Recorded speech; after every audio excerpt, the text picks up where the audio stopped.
Hare Krishna, everyone.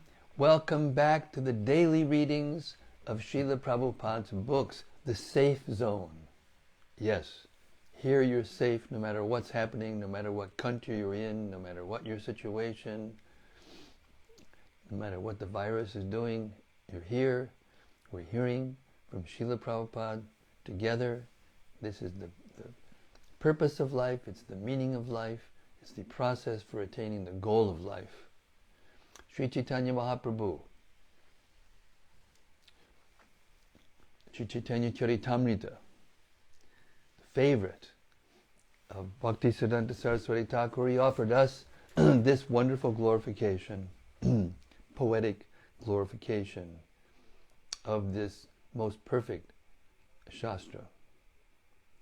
In due course, Mahapralaya, devastating floods, will inundate the entire universe.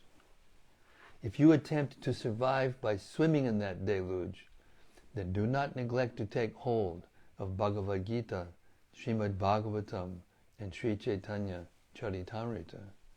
Or, if you cannot hold all three, then release Bhagavad Gita. If necessary, you may also relinquish Srimad Bhagavatam. But under no circumstances release your hold on Sri Caitanya-caritämrta. For if this one book remains, then the flood can do no actual damage. Because after the flood has subsided, the message of Shastra can be revived from Sri Caitanya-caritämrta alone, it being the essence of all Shastra. Jaya Jaya Sri Caitanya, Jaya Nityananda. Jaya Dvaita Chandra, Jaya Gaura Bhakta Vrinda. Jaya Jaya Sri Caitanya, Jaya Nityananda. Jaya Dvaita Chandra, Jaya Gaura Bhakta Vrinda. Jaya Jaya Sri Caitanya, Jaya Nityananda. Jaya Dvaita Chandra, Jaya Gaura Bhakta Vrinda. Okay, Hare Krishna. Sri Chaitanya Mahaprabhu is delivering to Sanatana Goswami the complete outline of the science of devotional service. And we're in the 23rd chapter of the Madhya-lila, the life's ultimate goal, love of Godhead. We're starting with text 94. Now hear how the mellows appear and how they are realized by the devotees on different transcendental platforms.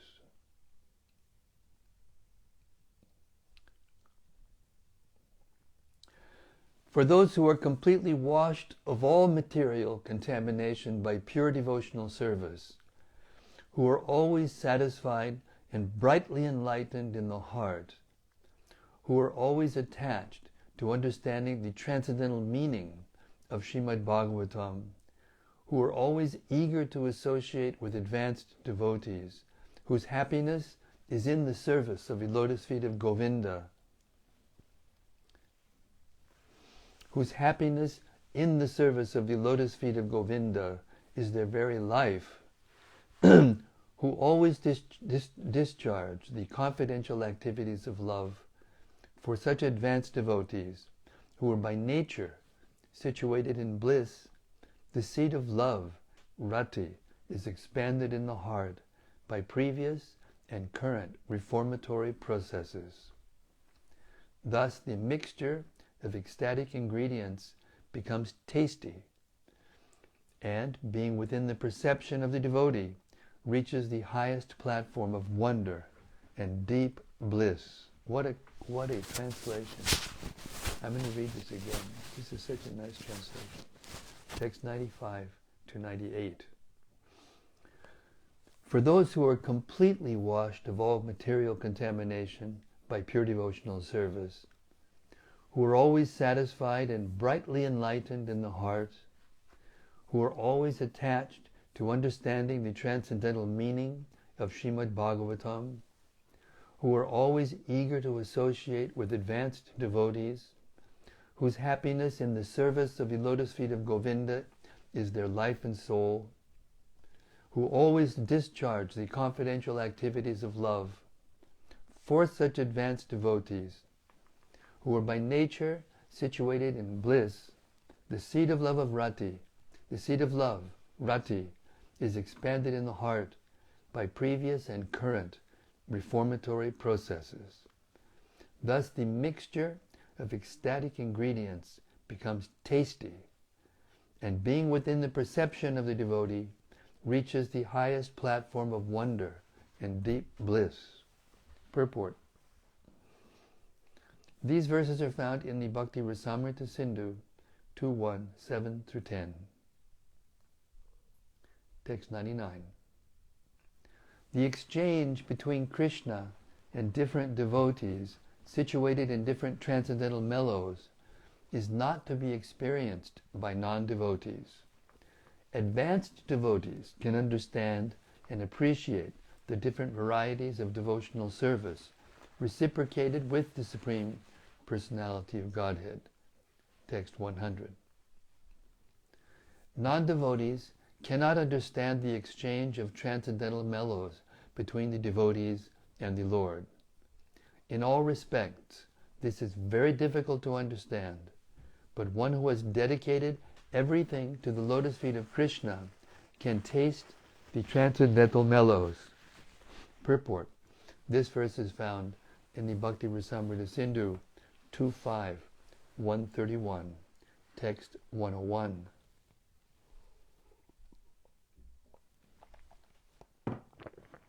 This brief description is an elaboration of the ultimate goal of life. Indeed, this is the fifth and ultimate goal, which is beyond the platform of liberation. It is called Krishna Prema Dana, the treasure of love for Krishna. 102. Previously I empowered your brother Rupa Goswami to understand these mellows.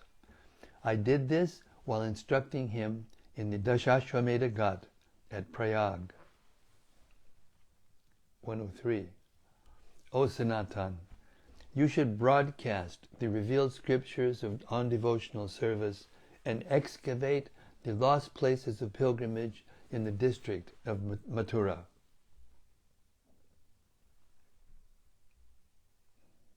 104. Establish devotional service to Lord Krishna and Radharani in Vrindavan. You should also compile bhakti scriptures and preach the bhakti cult from Vrindavan. Purport. Sanatana Goswami was enjoined 1. To broadcast the revealed scriptures on devotional service and establish the conclusions of devotional service. 2. To re-establish lost places of pilgrimage like Vrindavan and Radha Kund. 3. To establish the Vrindavan method of temple worship and install deities in temples. Sanatana Goswami established the Madan Mohan temple and Rupa Goswami established the Govindaji temple. And 4. To enunciate the behavior of a Vaishnava, as Srila Sanatana Goswami did in the Hari Bhakti Vilas. In this way, Sanatana Goswami was empowered to establish the cult of Vaishnavism. As stated by Srinivasacharya in the Shadgoshthamashtaka 2, Nana Shastra Vichara Naika Nipunao Saddharma Sangstapakao Lokanam Hitakarinao Tribhuvane Manyao Shadanya Karao Radha Krishna Padadavinda Bhajana Nandena Matalikao Vande Rupa Sanatana Raghuyugao Shri Jiva Gopalakao.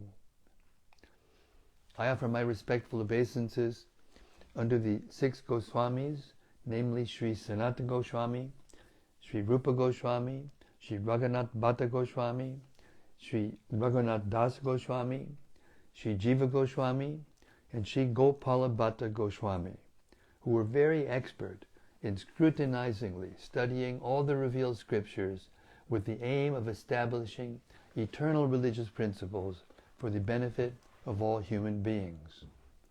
Thus they are honored all over the three worlds, and they are worth taking shelter of, because they are absorbed in the mood of the gopis and are engaged in the transcendental, loving service of Radha and Krishna. This Krishna consciousness movement continues the tradition of the six Goswamis, especially Srila Sanatana Goswami and Srila Rupa Goswami. Serious students of this Krishna consciousness movement must understand their great responsibility to preach the cult of Vrindavan, devotional service to the Lord, all over the world.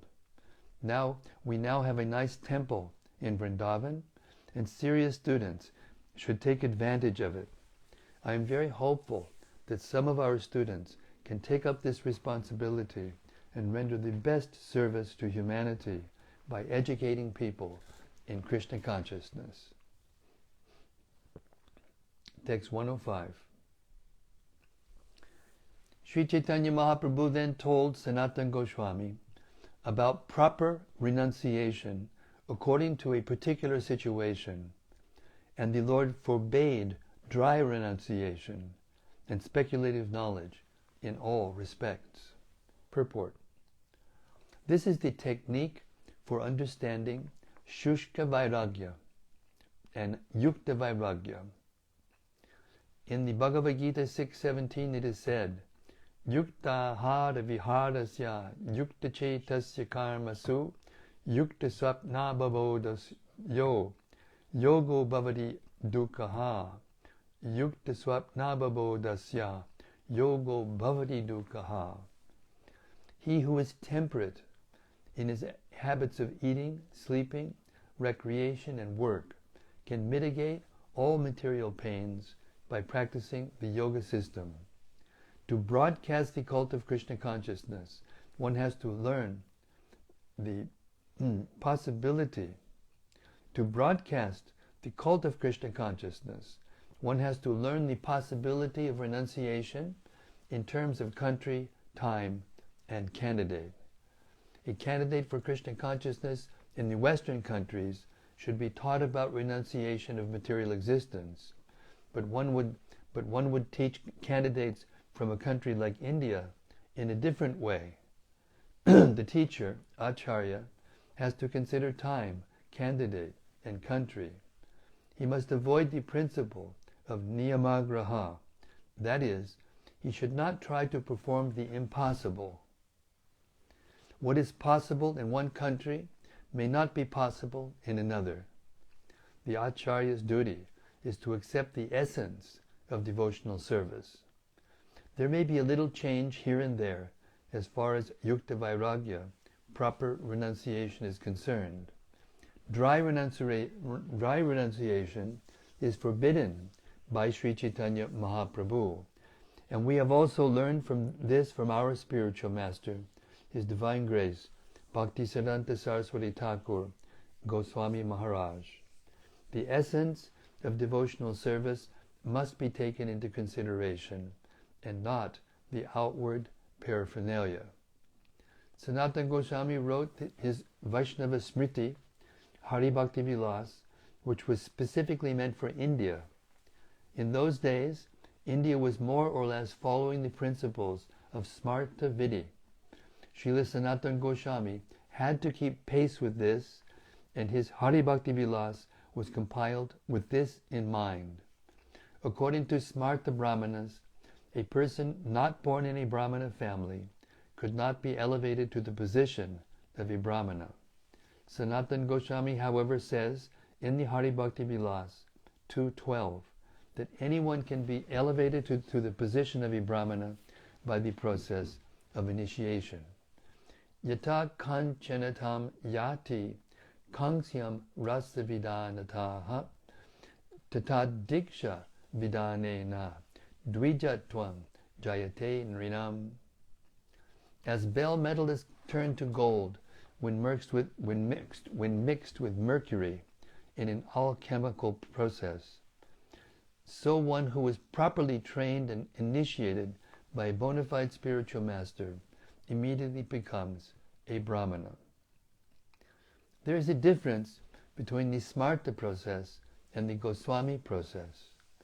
According to the Smarta process, one cannot be accepted as a Brahmana unless he is born in a Brahmana family. According to the Goswami process, the Hari Bhakti Vilas and the Narada Pancharatra, anyone can be a Brahmana if he is properly initiated by a bona fide spiritual master. This is also the verdict of Shukadev Goswami in Srimad Bhagavatam 2.4.18. Kirata Hunandra Pulinda Pulkasha Abhirda Shumba Yavana Kasadayaha Yen Ye Chapapa Yadupashraya Apashrayashrayaha. No. Yen Ye Chapapa Yadupashrayashraya Shudyanti Tasmai Prabhavishnave Namaha. Kiratas, Hunas, Andras, Pulindas, Pulkashas, Abhiras, Shumbas, Yavanas, and members of the Kasa races, and even others who are addicted to sinful acts, can be purified by taking shelter of the devotees of the Lord, due to his being the supreme power. I beg to offer my respectful obeisances unto him. A Vaishnava is immediately purified, provided he follows the rules and regulations of his bona fide spiritual master. It is not necessary that the rules and regulations followed in India be exactly the same as those in Europe, America, and other Western countries. Simply imitating without effect is called niyamagraha. Not following the regulated principles, but instead living extravagantly is also called niyamagraha. The word niyama means regulated principles, and agraha means eagerness. The word agraha means not to accept. We should not follow regulated principles without an effect, nor should we fail to accept the regulated principles. I'll read that again. The word agraha means not to accept. We should not follow regulative principles without an effect, nor should we fail to accept the regulative principles. What is required is a special technique according to country, time, and candidate. Without the sanction of the spiritual master, we should not try to imitate. This principle is recommended here. Shuksha Vairagya Jnana Sabha Nishedila. This is Sri Chaitanya Mahaprabhu's liberal demonstration of the bhakti cult. We should not introduce anything whimsically without the sanction of the bona fide spiritual master. In this connection, Srila Bhakti Siddhanta Saraswati Thakur comments on these points by quoting two verses by Sri Rupa Goswami, Bhakti Rasamrita Sindhu 1.2, 255 and 256. Anasaktasya vishayan yatarham upayunjataha nirbandha krishna sambandhe yuktam vairagyam uchate prapanchakataya buddhya harisambandhi vastunaha mumukshubi parityago vairagyam palgu katyate. When one is attached to anything, but at the same time accepts everything in relation to Krishna, one is rightly situated above possessiveness. On the other hand, one who rejects everything without knowledge of its relationship to Krishna is not as complete in his renunciation. To preach the bhakti cult, one should seriously consider these verses. Text 106, 107. One who is not envious, but is a kind friend to all living entities, who does not think himself a proprietor and is free from false ego, who is equal in both happiness and distress, who is always satisfied, forgiving, and self-controlled, and who is engaged in devotional service with determination, his mind and intelligence dedicated to me. Such a devotee of mine is very dear to me. Purport.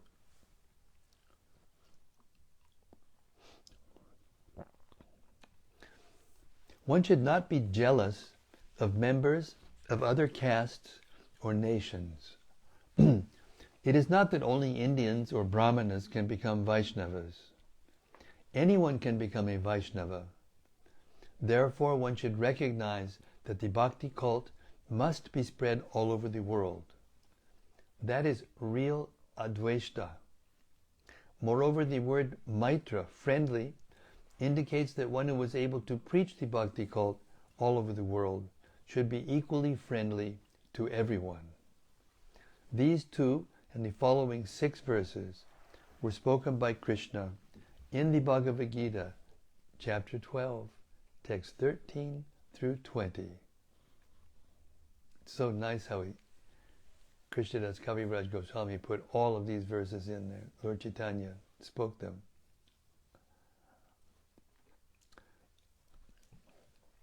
Text 108. He by whom no one is put into difficulty or anxiety, and who is not disturbed by anyone, who is liberated from jubilation, anger, fear, and anxiety, is very dear to me. A devotee who is not dependent on others, but is dependent solely on me, who is clean inwardly and outwardly, who is expert, indifferent to material things, without cares, and free from all pains, and who rejects all pious and impious activities, is very dear to me. Purport. The word anapeksha means that one should not be concerned with mundane people and should not depend upon them. One should depend solely on the Supreme Personality of Godhead and be free from material desires. One should also be clean within and without. To be outwardly clean, one should regularly bathe with soap and oil, and to be inwardly clean, one should always be absorbed in thoughts of Krishna. The words sarvarambha parityagi indicate that one should not be interested in the so-called smarta vidhi of pious and impious activities. Text 110. One who is free of all material jubilation, hatred, lamentation, and desire, who renounces both materially auspicious and materially inauspicious things, and who is devoted to me, is very dear to me. 112. One who is equal to friends and enemies, who is equipoised in honor and dishonor, heat and cold, happiness and distress, fame and infamy, who is always free from attachment to material things, and always grave and satisfied in all circumstances, who doesn't care for any residence, and who is always fixed in devotional service, such a person is very dear to me. 113. Devotees who follow these imperishable religious principles of Krishna consciousness with great faith and devotion, fully accepting me as the supreme goal, are very, very dear to me. Text 114. Are there no torn clothes lying on the common road? Do the trees which exist for maintaining others no longer give alms and charity? Do the rivers, being dried up, no longer supply water to the thirsty? Are the caves of the mountains now closed? Or above all, does the unconquerable Supreme Personality of Godhead not protect the fully surrendered souls? Why then should learned persons like devotees go to flatter those who are intoxicated by hard-earned wealth. Purport. This is a quotation from Srimad Bhagavatam 2.2.5. In this verse, Shukadeva Goswami advises Maharaj Parikshit that a devotee should be independent in all circumstances. The body can be maintained with no problem if one follows the instructions given in this verse. To maintain the body, we require shelter, food, water, and clothing, and all these necessities can be obtained without approaching puffed-up rich men. One can collect old garments that have been thrown out. One can eat fruits offered by the trees. One can drink water from the rivers. One can live within the caves of mountains. By nature's arrangements, shelter, clothing, and food are supplied to the devotee who is completely surrendered to the Supreme Personality of Godhead. Such a devotee does not need a puffed-up, materialistic person to maintain him. In other words, devotional service can be discharged in any condition. This is the version of Srimad Bhagavatam 1.2.6. Savai pungsang pado dharmo yato bhaktir adhok suje ahai tuki apratiyata yayatma supersedasi. The supreme occupation, dharma, for all humanity is that by which men can attain to loving devotional service unto the transcendent Lord. Such devotional service must be unmotivated and uninterrupted in order to completely satisfy the self. This verse explains that devotional service cannot be checked by any material condition. Text 115. Thereafter, Sanatana Goswami inquired from Sri Chaitanya Mahaprabhu about all the conclusive statements concerning devotional service, and the Lord very vividly explained all the confidential meanings of Srimad Bhagavatam. 116. In the revealed scriptures, Harivangsha, there is a description of Goloka Vrindavan, the planet where Lord Sri Krishna eternally resides. This information was given to King Indra when he surrendered to Krishna and offered prayers after Krishna had raised Govardhan Hill. Purport. In the Vedic scripture Harivangsha, Vishnu Parva, chapter 19, there is the following description of Goloka Vrindavan.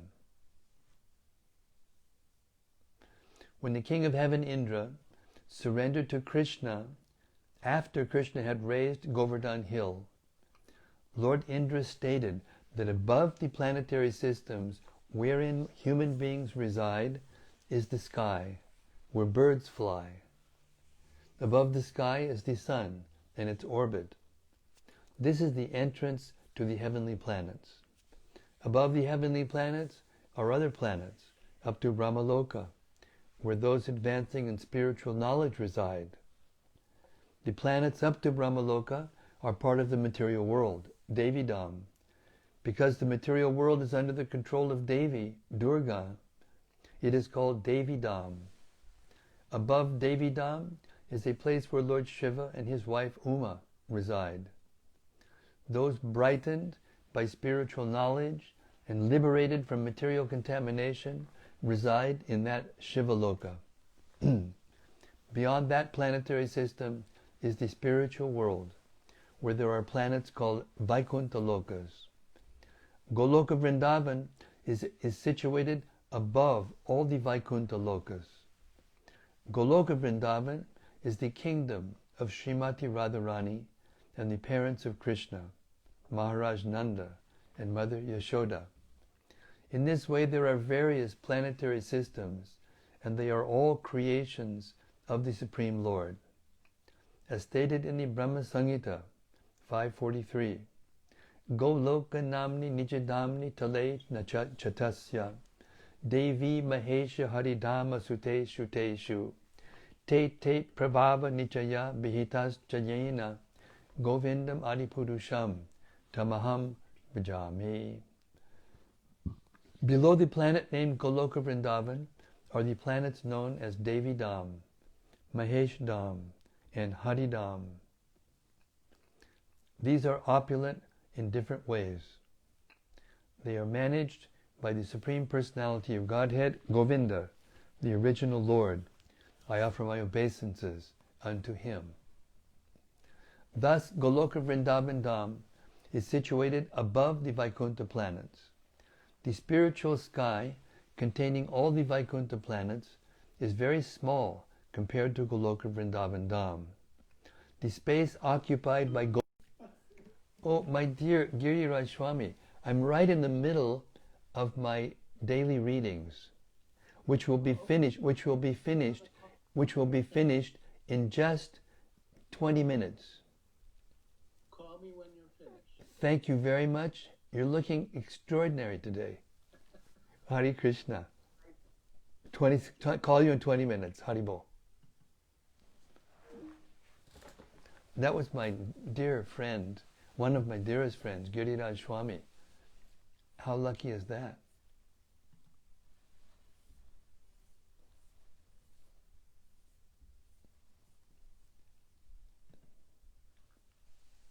Okay, where were we?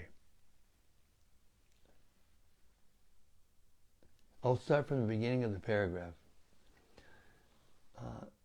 This means I have to finish by 8 o'clock, 8:10, no later. Okay, we're back to text 116 purport.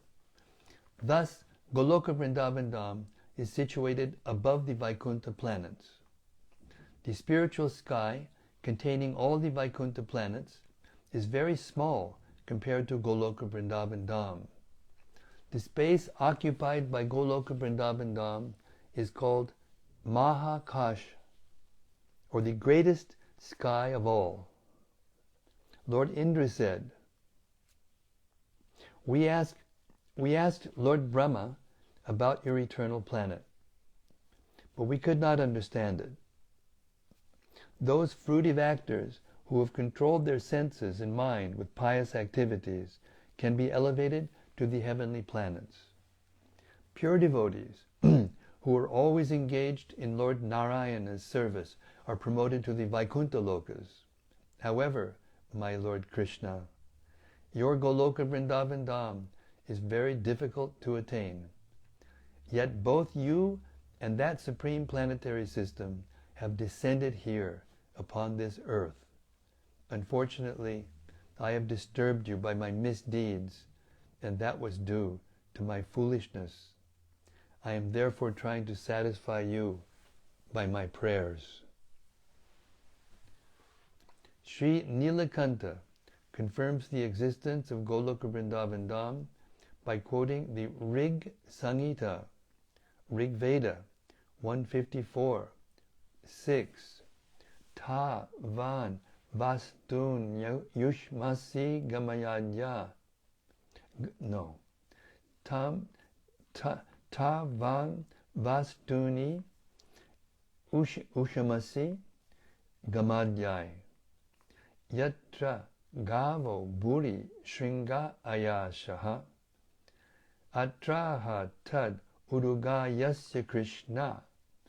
Padamam padam avabhati buri. We wish to go to your Radha's and Krishna's beautiful houses, about which cows with large, excellent horns are wandering. Yet distinctly shining on this earth is that supreme abode of yours that showers joy on all. O Urugaya, Krishna who is much praised. Text 117 and 118.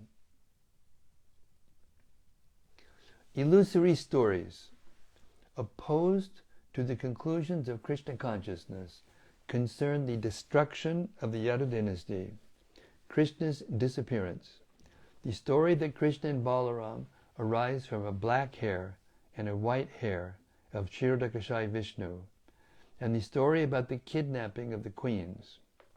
Sri Chaitanya Mahaprabhu explained to Sanatana Goswami the proper conclusions of these stories. Purport. Due to envy, many asuras describe Krishna to be like a black crow or an incarnation of a hare. Sri Chaitanya Mahaprabhu told Sanatana Goswami how to counteract all these asuric explanations of Krishna. The word kaka means crow, and kesha means hair. The asuras described Krishna as an incarnation of a crow, an incarnation of a shudra, a blackish tribe, and an incarnation of a hare, not knowing that the word kesha means ka, Isha, and that ka means Lord Brahma, and Isha means Lord. Thus the word kesha indicates that Krishna is the Lord of Lord Brahma. Some of Lord Krishna's pastimes are mentioned in the Mahabharata as Madhya-lila. These include the stories of the destruction of the Yadu dynasty, Krishna's disappearance, his being pierced by a hunter's arrow, the story of Krishna's being an incarnation of a piece of hair, Kesha Avatara, as well as Mahishi Harana, the kidnapping of Krishna's queens. Actually, these are not factual, but are related for the bewilderment of the asuras, who want to prove that Krishna is an ordinary human being. They are false in the sense that these pastimes are not eternal, nor are they transcendental or spiritual. There are many people who are by nature averse to the supremacy of the Supreme Personality of Godhead, Vishnu. Such people are called asuras. They have mistaken ideas about Krishna. As stated in the Bhagavad Gita, the asuras are given a chance to forget Krishna more and more, birth after birth. Thus, they make their appearance in a family of asuras and continue this process, being kept in bewilderment about Krishna. Asuras in the dress of sannyasis, even explain the Bhagavad Gita and Srimad Bhagavatam in different ways according to their own imaginations. Thus they continue to remain asuras, birth after birth.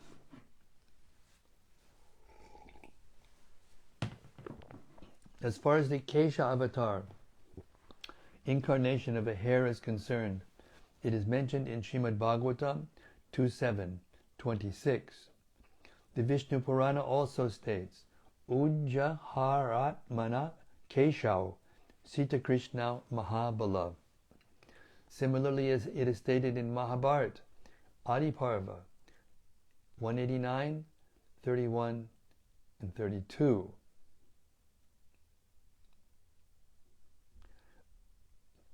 Sachapi Keshau Harir Uchchakarta Ekam Shuklam Apadam Chapi Krishnam Tau Chapi Keshau Avishatam Yadunam Kulestriyau Rohinim Devakim Cha Tayor Eko Balabhadro Babuva Yosau Shweshtas Tasya Devasya Keshaha Krishno Dvitiya Keshavak Sambhavuva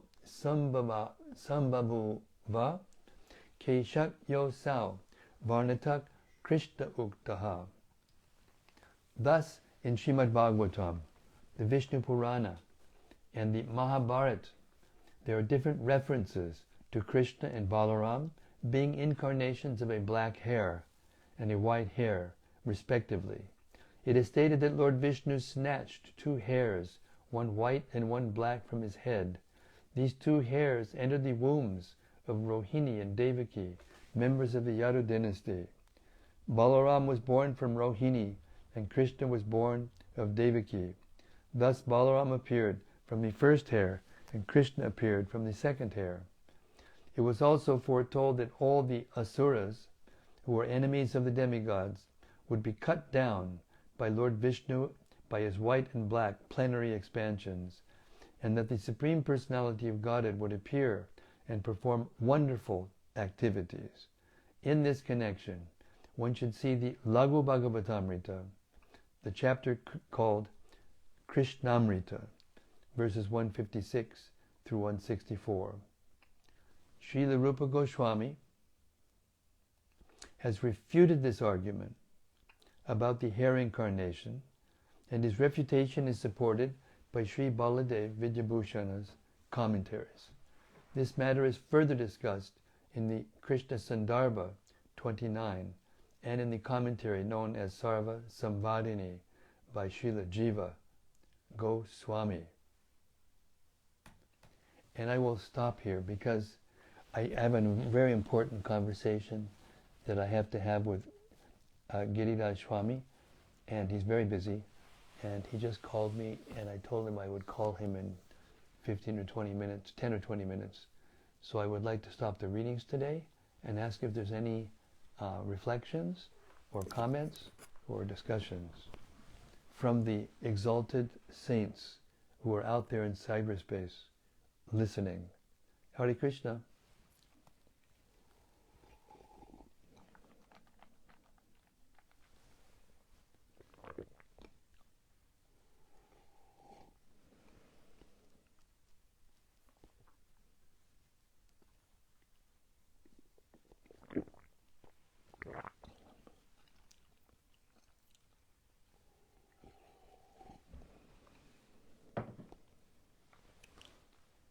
A comment here from Radhesham.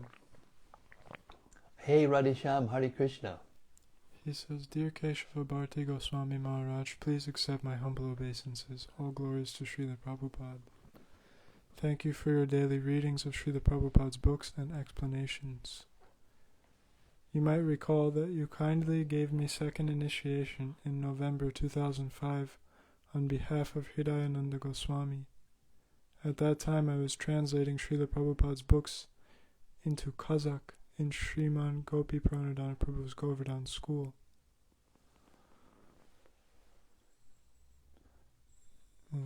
Here's a question. He says, I remember that very well, Radhesham. He says, what is the more accurate meaning of Shanta defined as passive awe and reverence, neutral or marginal stage, and so on? Well,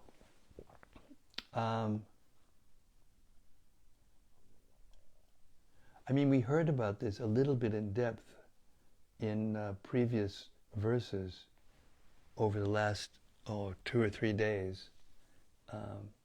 You're asking me what is the more accurate translations of that word? Well, it's a little above my depth. I wish I had Gopi Pranadhana Prabhu here to to consult. But basically,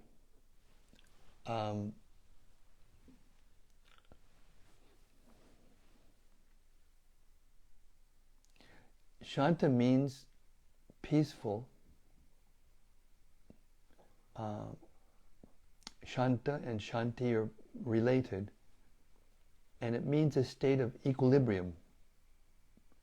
The person in the Shanta rasa is in equilibrium. He's not affected by the material existence, by the modes of material nature. And because of that neutrality, he gets a perception of the Supreme Lord. But that perception is one of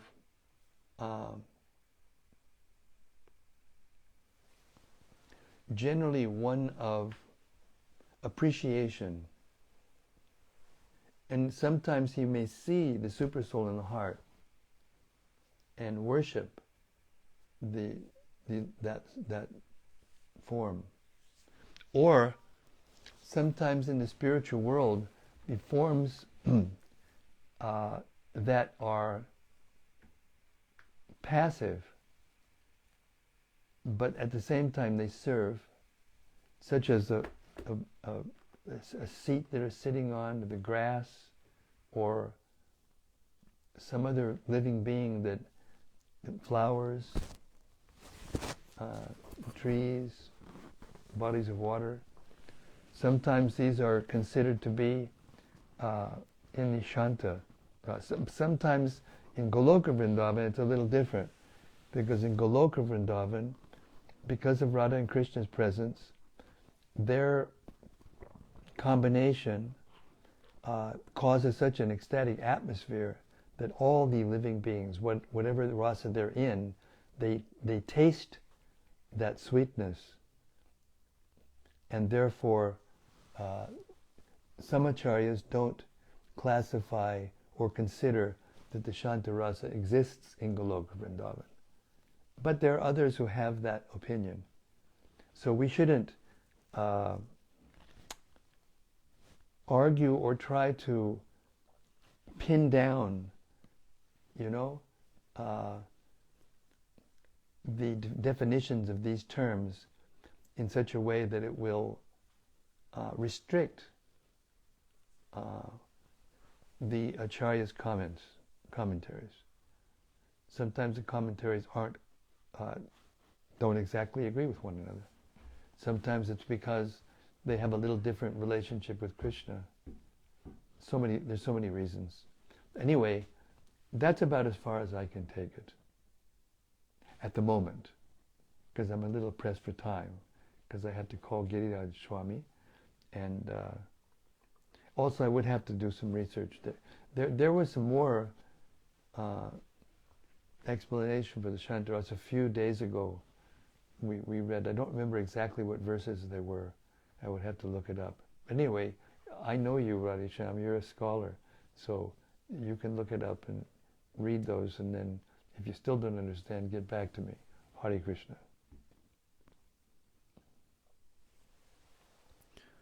There are quite a few comments, but just go as far as possible.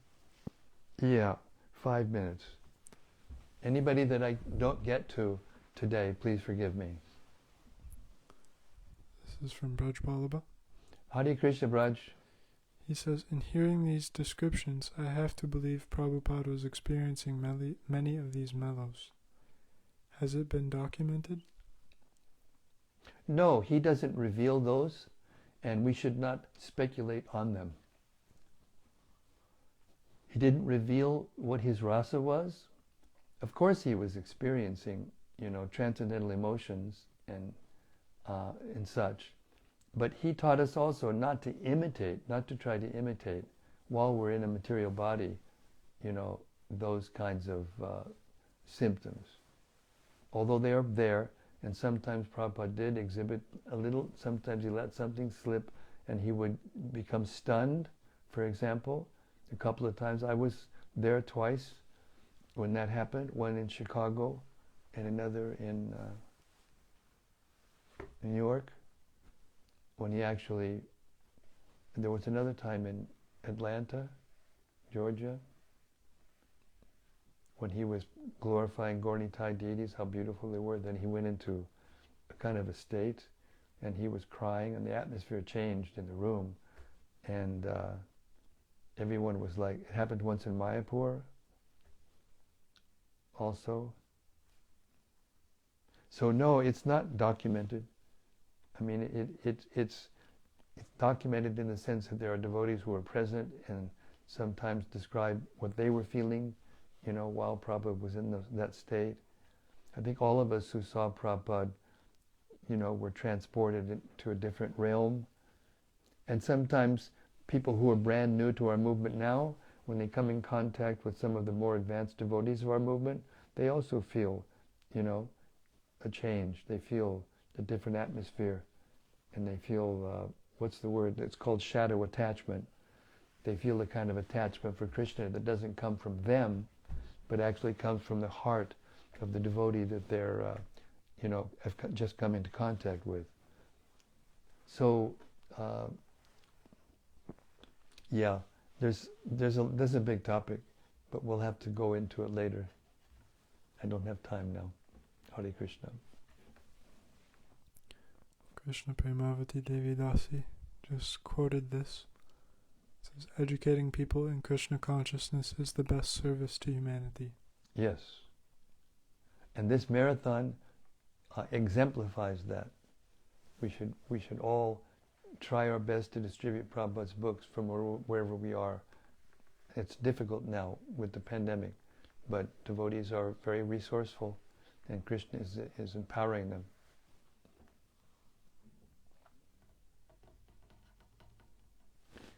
We can do it even in our ordinary business. The other day I had to get a different internet connection because the other one was too slow, so and not quite reliable. So there was this one lady on the phone I called up to order it. She was a very nice person, so I just kind of, I told her, afterwards, can I give you a present? And she said, sure, I like presents. And so afterwards I told her I was going to give her a mantra. Have you ever heard of a mantra? And she said, no, I never heard of a mantra. And then I had her chant the Hare Krishna Maha Mantra, and I had her write it down, and then I gave her the name of the science of self-realization that she should read, and she was very enthusiastic. She said, yes, I'll look this up on the internet, I'll download it, and I'll read it right away. So even when we're doing our ordinary business, there are always opportunities. Maybe not all the time, but sometimes. More times than we would imagine. Especially now, in this pandemic, people are... I talked to... was it just yesterday? That... I'm trying to remember who I heard it from. Yes, it was yesterday. It was one of the... Maybe it was Ben from Wales. He was talking how he met some very nice people. No, it was Rati Manjari. It was Rati Manjari, and she was meeting very nice people when she went in Amsterdam, and exclaiming how because she used to distribute before, many years ago. She used to distribute books, and now she says the field is like fresh, because not that many books have been distributed in that place at that time, in that place, and now people are fresh and they're inquisitive and they're open, more so now after the pandemic.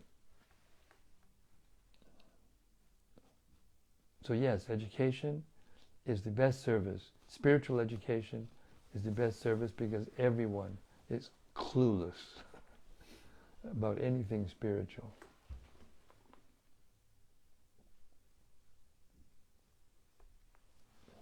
Okay, I have to go now. I really apologize because I couldn't get to all the comments today and all the questions. But you'll all forgive me, I'm sure, because it's a pretty important topic that I have to speak to Giriraj Swami about. He wrote me a letter and I need to respond. So, Hare Krishna, Sri Caitanya-caritämrta ki jai. Samaveda Bhakta Vrinda ki jai. All glories to the assembled devotees. All glories to the assembled devotees. All glories to the assembled devotees who are hearing daily the Sri Caitanya-caritämrta. See you tomorrow night, same time, same place, same subject. Hare Krishna from the haven.